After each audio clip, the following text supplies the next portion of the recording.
여러분, 옛날에는 아주 귀하게 사용되던 물건들이 시간이 지나면서 더 이상 사용되지 않는 그런 잊혀진 물건들이 있지 않습니까?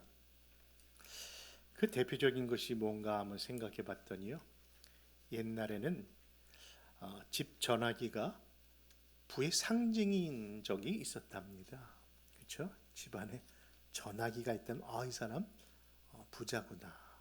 근데 그 상징적인 것으로서요, 그냥 전화기가 아니라 집안에 청색 전화기와 백색 전화기가 있었답니다. 굳이 표현을 안 하는데도, 쓰지는 않았는데도 자꾸 입이 건드려서 표현하는데, 우리 집에는 백색 전화기가 있었던 거 기억납니다. 그런데 여러분, 그것뿐이 아닙니다. 뭐 삐삐라든지, 그렇죠? 또 버스를 탈 때 요즘은 뭐 카드를 계산합니다만은, 예전에는 뭘 썼습니까? 뭐 토큰이나 뭐 회수권. 그래서 이렇게 학생 회수권, 뭐 대학생 회수권, 일반 회수권이라서 몇 장을 올리느냐에 따라 네, 불법을 행하기도 했었던 기억이 있는데, 그럼 이처럼 그런 과거의 물건들이 이제는 더 이상 사용되지 않습니다. 그런데 그와 같이 사용되지 않는 것은 물건만이 아니라 언어도 있더라고요. 여러분, 그렇습니다. 더 이상 사용되지 않을 뿐 아니라 도리 그것을 사용하는 것을 꺼려하는 언어가 있습니다. 그것이 무엇인가 또 생각해 보니까요, 그 대표적인 것이 죄라는 단어인 것 같습니다. 여러분, 죄, 영어로 본다면 sin인데, 이 죄라는 단어가 현대인이 사용하지 아니하는 단어이고 좋아하지 아니할 뿐만 아니라 그 단어 쓰는 것을 두려워하기도 합니다. 그래서 그런가요? 오늘날에는 sin 혹은 죄라는 단어보다는 뭐라고요? 좀 더 부드럽게 좀 얘기 좀 해달라 하면서 실수 또는 허물이라고 표현하자는 겁니다. 영어로 본다면 a fault라든지 아니면은 mistake이라든지 아니면은 error라고 하면서 sin, 죄라고 표현하지 말자라고 얘기하면서 혹시나 내가 잘못될 경우는 읍사면 되는 것처럼 좀 봐달라고 하는 겁니다. 사실 현대 사회는요, 예전보다 보면요, 더 인간의 본성이 악해진 것이 사실이 아닙니까? 말하는 것이, 행동하는 것이, 심지어는 범죄 유형도 다양하게 나타나면서 스스로 죄 또는 죄인이라는 것이 멀리 있는 것이 아님에도 불구하고 여전히 이 사회는 그 죄를 지적하거나 죄에 대한 이야기를 하는 것을 싫어합니다. 그래서 사실 이 강단에서도 정말 하기 힘든 표현이 죄에 대한 이야기입니다. 그런데 오늘 본문으로 삼고 있는 이 말씀에는 세 가지 비유와 함께 그 죄 혹은 죄인들의 이야기가 주를 이루고 있기에 오늘 이 말씀을 전하는 저에게도 부담감이 되는 본문이 아닐까 또 생각합니다. 그러나 여러분, 오늘 주님이 주시는 힘으로 용기 있게 이 말씀 전하려고 하는데, 여러분 꼭 아멘으로 화답해 주시고 또 같이 동의하시고 그것을 믿는다면은 여러분 늘 하시는 표현처럼 아멘으로 화답하시기를 바랍니다. 아멘. 여러분, 그런 용기를 내어서 오늘 드려질 말씀의 내용이 보면은 비유의 말씀이 나오는데, 이 교회 강단에서 들려줬던 어떤 말씀보다 가장 능력 있고 파워풀한 메시지가 아마 이 본문이 아닐까도 생각합니다. 또한 이 말씀처럼 하나님의 크신 은혜와 사랑을 설명하기에 가장 귀하고 바른 본문도 이 말씀이 아닌가 생각합니다. 사실 이 내용은 이렇습니다. 죄인들과 식사하시는 예수님을 향하여 어찌 저런 사람들과 식사를 합니까? 라고 하며 예수님을 힐문했던 그 사람들이 있는데, 바로 그런 종교 지도자들을 향하여 예수님은 어떤 대답도 어떤 변명도 하지 아니하시고 그저 이 세 가지 비유로 그 답을 대신하였던 겁니다. 그 내용의 모습을 보니까 세 가지 비유가 나오는데, 첫째는 잃어버린 양에 대한 이야기가 나오고요, 두 번째는 잃어버린 동전에 대한 이야기가 나오고요, 그리고 세 번째는 잃어버린 아들의 이야기가 나옵니다.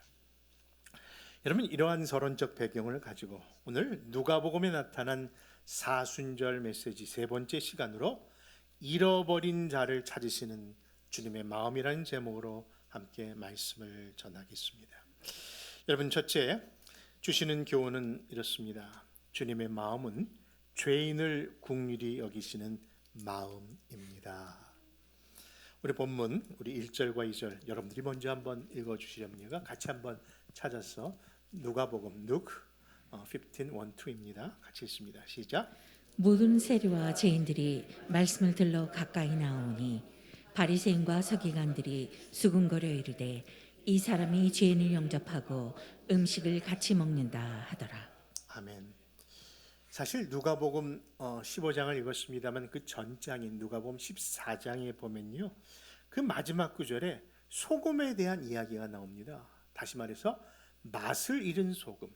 그렇죠? 이 땅에 우리 주의 백성들이 그렇죠? 세상을 비추는 빛이요, 또 맛을 나타내는 소금일진데 맛을 잃은 소금에 대한 이야기가 나온 후에 그리고 이어지는 말씀이 마치 계시록의 말씀처럼 귀 있는 자는 나와 들을지어다 라고 말씀하세요. 그러니까 예수님을 따르는 자의 삶을 이야기하시다가 너희가 삶에 그 맛을 잃은 소금이 되면 안 된다, 그러면서 너희들이 귀 있는 자가 되기 위하여 들을 귀가 있기를 바란다라고 하시자 정말 그 가운데 아주 자연스럽게 그 말씀에 이끌려 나도 그 말씀을 이해하고 듣기 원합니다 하고 사람들이 예수님께 찾아 나온 그 장면이 바로 이 누가복음 15장으로 이어진 겁니다. 그런데 그 예수님의 말씀을 듣고 귀 있는 자가 되기 위하여 나온 자들의 모습을 보니 소위 그 당시 소외당했던 계층인 세리와 죄인들이 예수님 앞에 몰려든 겁니다. 근데 문제는 뭡니까? 예수님의 말씀, 귀 있는 자가 되기 위하여 하나님의 말씀을 듣기 위하여 예수님께 나왔는데 그 나온 자들을 향하여 바라보는 눈길이 좋지 않은 사람들이 있었답니다. 그들은 바로 소위 종교 지도자들이라고 하는 방금 말씀하신 바리새인과 서기관들이었습니다. 그 당시 율법의 조항에 보니까요, 죄인에게는 하나님의 말씀을 전하지도 말라, 그런 죄인에 분류해야 되는 사람들하고는 식탁 교제를 하지 말라고 하는 그들이 만든 율법 조항에 따라 살던 때이기에 당연히 이를 못마땅하게 여겼던 종교 지도자들은 죄인을 영접하고 그들과 함께 식사를 나누는 예수님까지 정죄하였던 겁니다. 그런데 여러분, 그런 말도 안 되는 그 일이 2000년 전에만 있었던 것이 아니라 오늘 이 시대를 살고 있고 이 시대에 있는 오늘날 우리 교회 안에도 있지 않은가 하는 생각을 해봅니다. 여러분, 분명히 이 땅의 교회는 본질적으로 죄인의 공동체입니다. 자신 있게 말씀드립니다. 이 땅의 교회는 죄인들의 공동체입니다. 여러분, 천국 가면 3번 놀란다면서요? 처음에는 아니 그 사람 어디 갔어? 그렇죠? 분명히 있어야 될 사람이 어디 갔냐고 하면서 놀래고, 두 번째는 아니 저 인간이 여기 왜 있어 하면서 놀래고, 세 번째는 바로 내가 여기 있다는 것에 놀라는 곳이 천국일 거라는 겁니다. 그런데 여러분, 그 사실은 잘 알고 아멘 하시면서 저 천국의 모형이고 또 모델로 삼으신 이 땅의 교회 안에서 그러한 태도는 왜 잊고 사냐 하는 겁니다. 생각해 보십시오. 이곳은 분명히 천국의 모형이고 하나님께 나가는 지성소와 같은 귀한 곳입니다. 그런데 이 자리에 과연 내가 여기 있다는 감격어의 삶이 우리 안에 표현이 고백이 있다면 또한 그 고백도 해야 되는 거 아닐까요? 무슨 고백이냐고요? 아니 왜 저 인간이 여기 있지 아니할까에 대한 안타까운 고백 말입니다. 두 번째는 뭐라고요? 저 인간이 여기 있구나는 놀라움에 그것에 대한 이상함을 얘기하지 아니하고 그래도 하나님께서 저 인간을 사랑하시는구나 하는 그런 마음은 왜 없는가 하는 이야기입니다.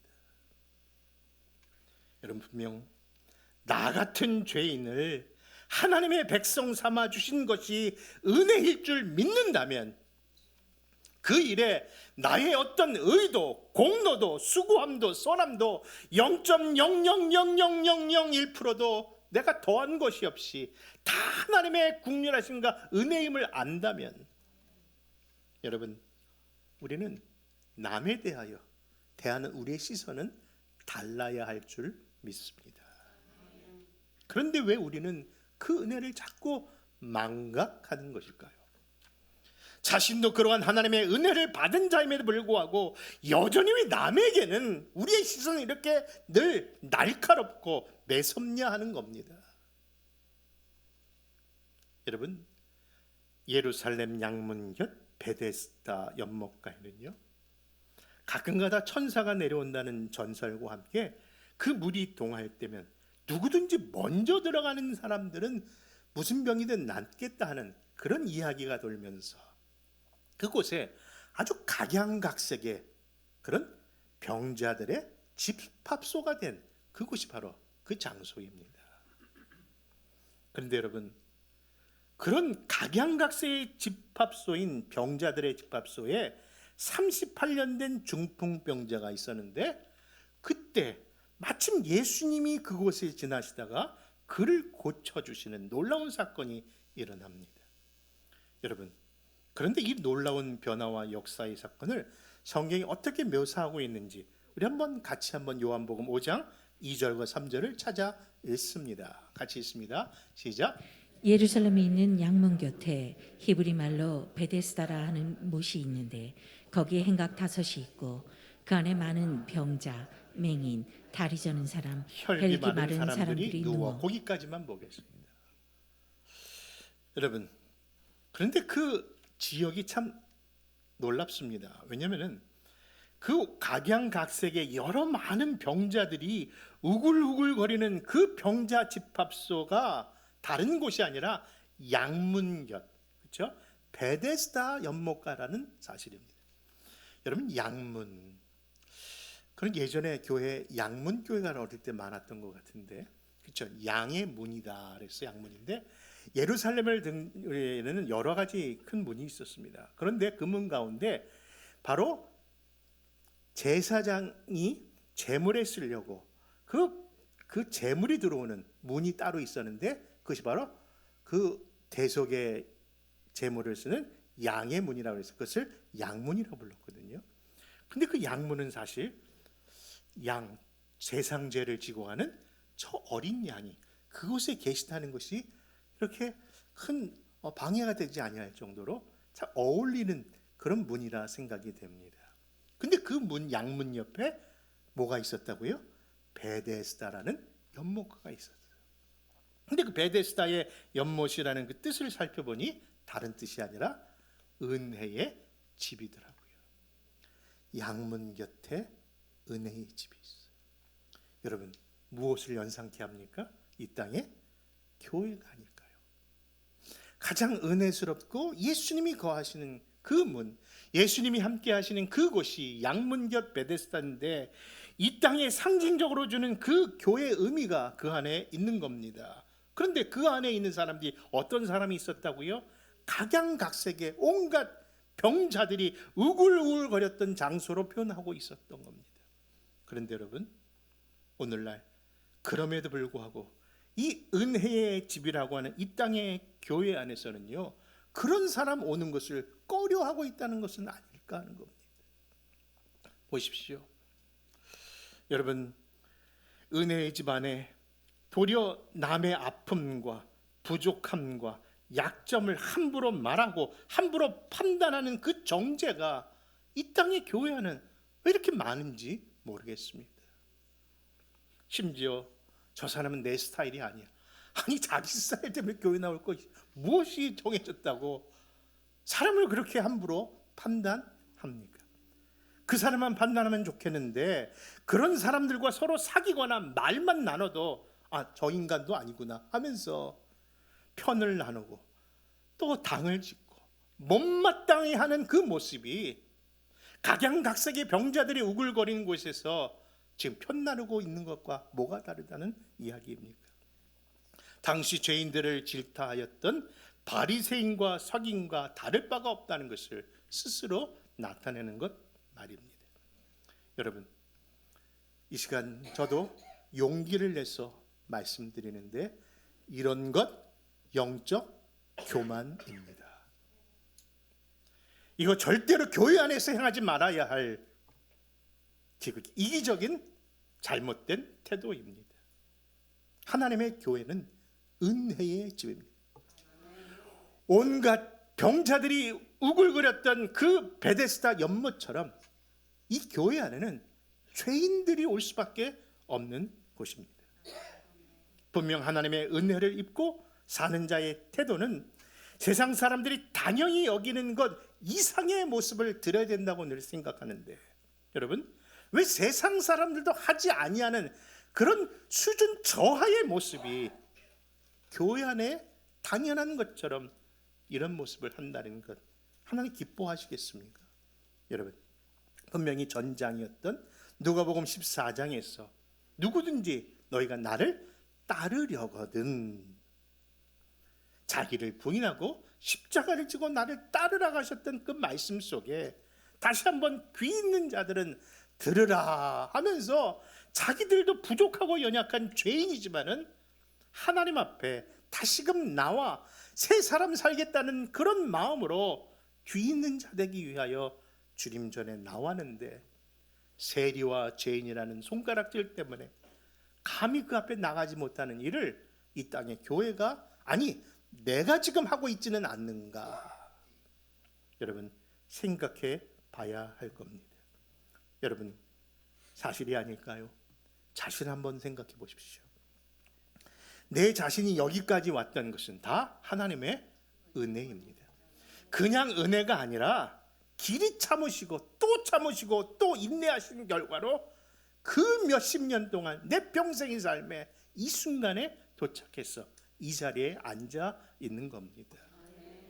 그런데 그 주님의 만남을 얼마 되지 아니한 사람을 향하여 왜 우리는 그 인내심을 보여주지 못하고 있는 것일까요?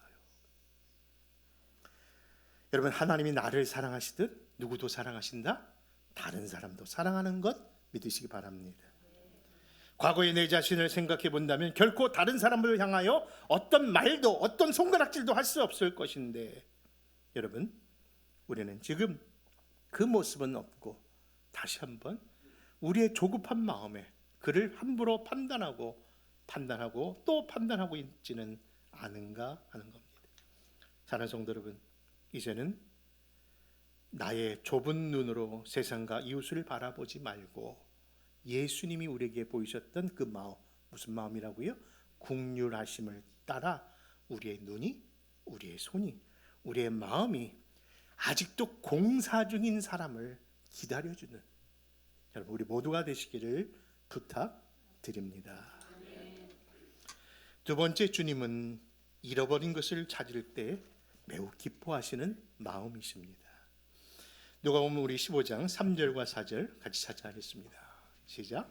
예수께서 그들에게 이 비유로 이르시되 너희 중에 어떤 사람이 양 100마리가 있는데 그 중에 하나를 잃으면 99마리를 들에 두고 그 잃은 것을 찾아내기까지 찾아다니지 아니하겠느냐. 아멘. 아까 우리 전반부에서는 하나님의 교회는 마치 병자들의 집합소, 죄인들의 장소라고 표현했는데, 또 이 본문에서 읽어보니까요, 이 땅의 교회는 마치 분신물 센터인 것 같습니다. 왜 이렇게 잃어버린 것이 많은지, 그렇죠? 3절과 4절, 3절의 7절까지는 잃어버린 양의 얘기가 나오고요, 또 8절 10절까지는 잃어버린 동전의 얘기가 나왔고요, 그리고 마지막 세 번째 11절부터 마지막 절까지는 잃어버린 아들의 이야기가 온통 지면을 장식합니다. 근데 이 비유는요, 단순히 잃어버린 것에 대한 관심을 갖는 말씀이 아니라 뭐라고요? 잃어버린 것을 다시 찾은 그 기쁨을 더 강조하고 있는 말씀입니다. 여러분, 그 본문이 5절과 7절에 나와 있는데 한번 찾아 읽어볼까요? 같이 찾아 있습니다. 시작. 또 찾아낸즉 즐거워 어깨에 메고 집에 와서 그 벗과 이웃을 불러 모으고 말하되 나와 함께 즐기자. 나의 잃은 양을 찾아내었노라 하리라. 내가 너희에게 이르노니 이와 같이 죄인 한 사람이 회개하면 하늘에서는 회개할 것 없는 의인 99으로 말미암아 기뻐하는 것보다 더 하리라. 아멘. 이처럼 잃었다가 다시 찾은 그 양에 대하여 목자의 기쁨이 얼마나 큰지를 그렇게 말씀합니다. 그렇습니다. 이 목자는요, 그 기쁨을 혼자만 누리는 것이 아니라 이 기쁨을 누구를 불러서 친구와 벗과 이웃을 불러 모하기까지, 잔치를 열기까지 이렇게 기뻐합니다. 또한 잃어버린 동전을 찾은 여인도 마찬가지입니다. 그리고 또한 잃어버린 아들을 찾은 아버지에 비해서도 마찬가지입니다. 동일한 기쁨을 자기만 누리는 것이 아니라 사람들을 청하여 같은 기쁨을 나누는 겁니다. 그럼 확인을 위해서 누가복음 15장 10절과 32절도 한번 찾아 읽어볼까요? 같이 또 읽습니다. 시작. 내가 너희에게 이르노니 이와 같이 죄인 한 사람이 회개하면 하나님의 사자들 앞에 기쁨이 되느니라. 이내 동생은 죽었다가 살아났으며 내가 잃었다가 얻었기로 우리가 즐거워하고 기뻐하는 것이 마땅하다 하니라. 아멘. 그럼 이에 대하여 어떤 분은요, 이 말씀을 이렇게 보다가 하나님은 셈을 잘 못하시나 봐요. 그런데 그것이 이해돼요. 맞아요. 우리 하나님은요, 셈을 잘 안 하세요. 여러분 생각해 보십시오.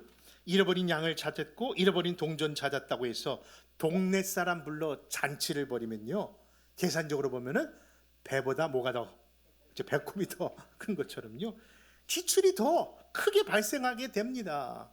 그런데 예수님은 그것 따지지 아니한다는 거예요. 무엇에 대한 기쁨 때문에 잃었다가 찾은 그 기쁨이 이보다 더 클 수 있겠느냐 하면서 그런 거룩한 낭비를 허하십니다. 여러분, 목자이신 우리 주님은요, 이처럼 죄인 하나가 회개하고 돌아온 기쁨을 이처럼 기뻐하시는 주님이십니다. 여러분, 누가복음 2장 10절에 보면요, 이 세상이 암흑과 같이 기쁨은 하나도 없는 적막 가운데 하늘에서 기쁨의 소식이 들려집니다. 누가? 천사들이 전한 소식이었는데 바로 예수 탄생의 소식과 함께 이 땅에는 모든 백성에게 미칠 큰 기쁨의 소식을 전하노라. 여러분, 이 땅에 그 기쁨을 누가요? 저 천사들이 하늘로부터 전한 소식을 전했답니다. 그런데 도리어 역으로 이 땅에 있는 교회가, 이 땅에 있는 백성들이 저 하늘을 향하여 저 천사들 앞에 똑같이 우리도 그 기쁨의 소식을 전할 그 내용이 이 말씀 속에서 발견됩니다. 그것이 무엇입니까? 다른 것이 아니라 바로 한 영혼을 주께 돌이키는 것, 한 영혼을 구원하는 그 기쁨이 그 천사들 앞에 큰 기쁨이 되리라 하시면서 이 땅의 교회와 성도들이 앞으로 남은 인생에 무엇을 행할지를 가르쳐주고 있는 겁니다. 교회 짧은 한 묵상이라고 하는 컬럼에서도 표현했습니다마는 우리는 하나님의 지으신 목적이 하나님을 찬양하고 예배하는 것이기 때문에 그 자체가 기쁨이라고 하지만은 그 기쁨보다 더 기뻐하는 하늘의 기쁨이 바로 영혼을 구원하고 이 땅의 교회가 그 죽은 자를 하나님 앞에 인도하는 새 생명 살리는 일이 바로 하나님이 가장 기뻐하는 일인 줄 믿는 것입니다. 근데 사랑하는 형분, 그렇다면 교회는 말 그대로 영적 구원의 방주가 되지 않을까요? 그렇죠. 교회는 영적 구원의 방주입니다. 그런데 언제부턴가요? 그 방주가 자꾸 모양이 바뀌어요. 그렇죠. 그 안에 정말 새 생명선이기 때문에 영혼을 사랑하는 사람들을 들어오라고 만든 구원의 방주인데 어느 순간부터 이 땅의 교회는요, 그 유람선이 너무 화려해지는 것 같아요. 어떻게 화려해지냐고요?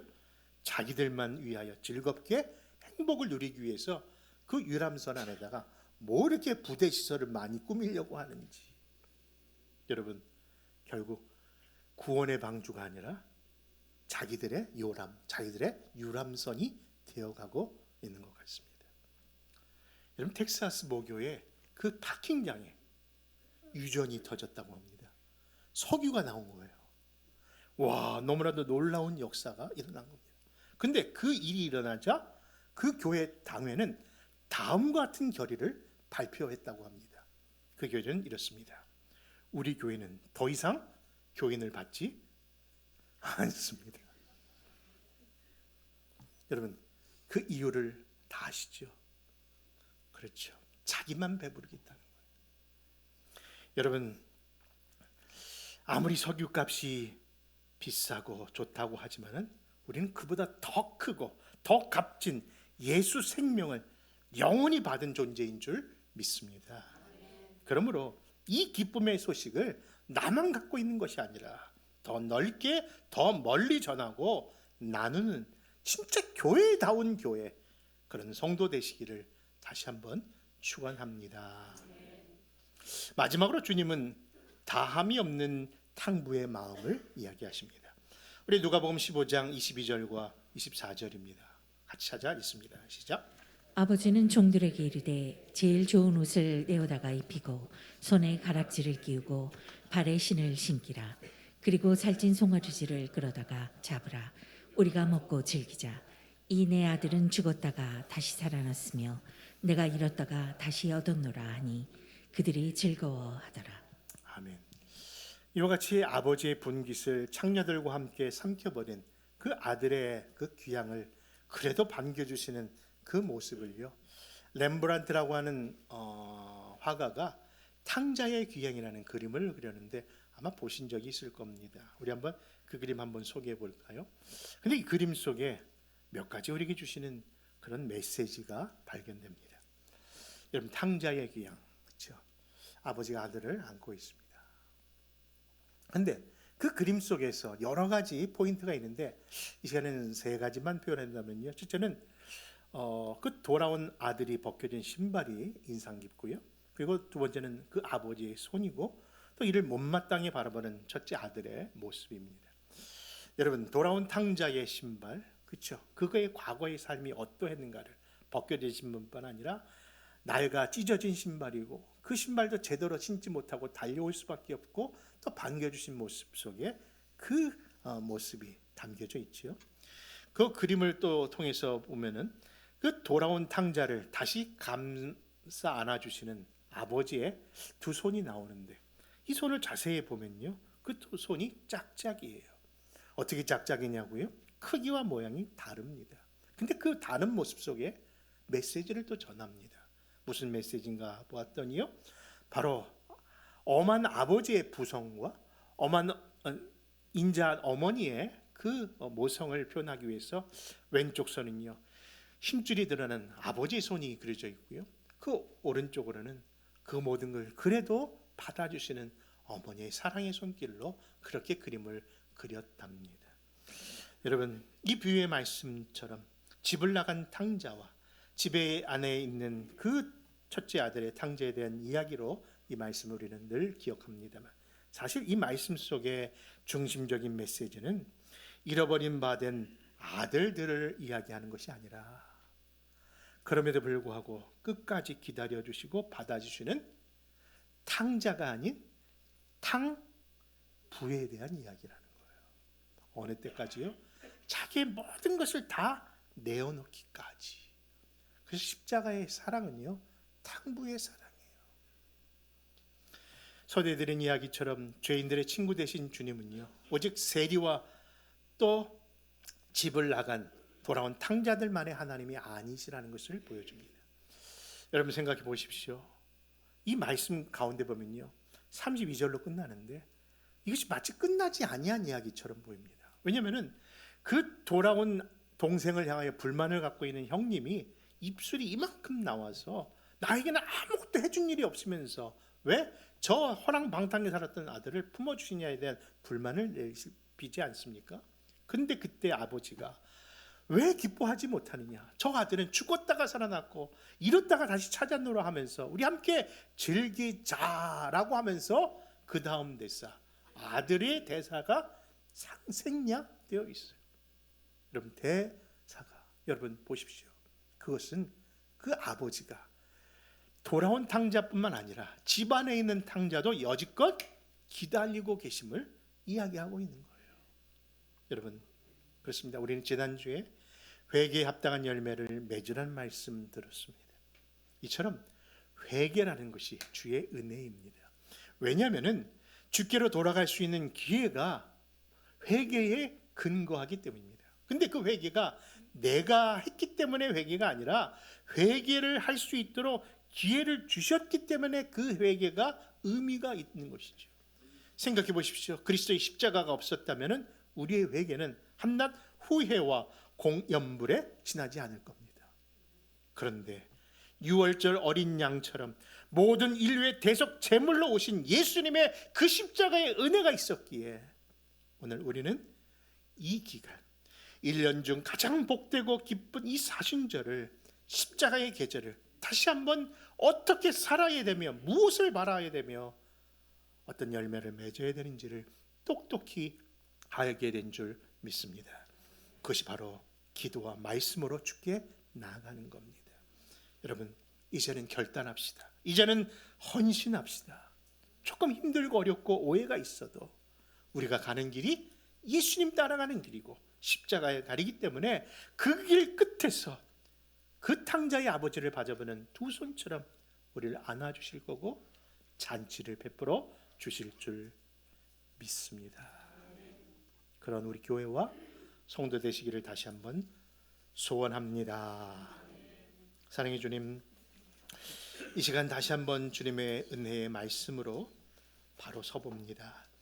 과거의 우리의 삶이 하나님의 은혜와 은총과 긍휼하심 때문에 여기까지 이르렀는데 나보다 낫지 못하고 바로 서 있지 못하다는 우리의 잣대로 아직도 공사 중인 사람들을 향하여 너무 냉정한 표현을 하고 있는 것은 아니었는지, 우리의 눈길은 아니었는지, 오늘도 베세스다 연못가에 모여있는 그 병자들처럼 주님이 오시기만을 간절히 기다리는 우리들인데 그 안에 참된 그리스도의 사랑도 없고 너무 이기적인 모습으로 살아있었음을 고백합니다.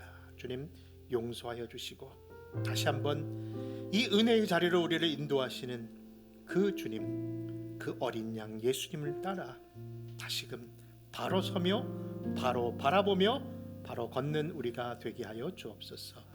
그런 교회와 그런 성도 되겠습니다는 다짐하며 예수님의 이름으로 기도합니다.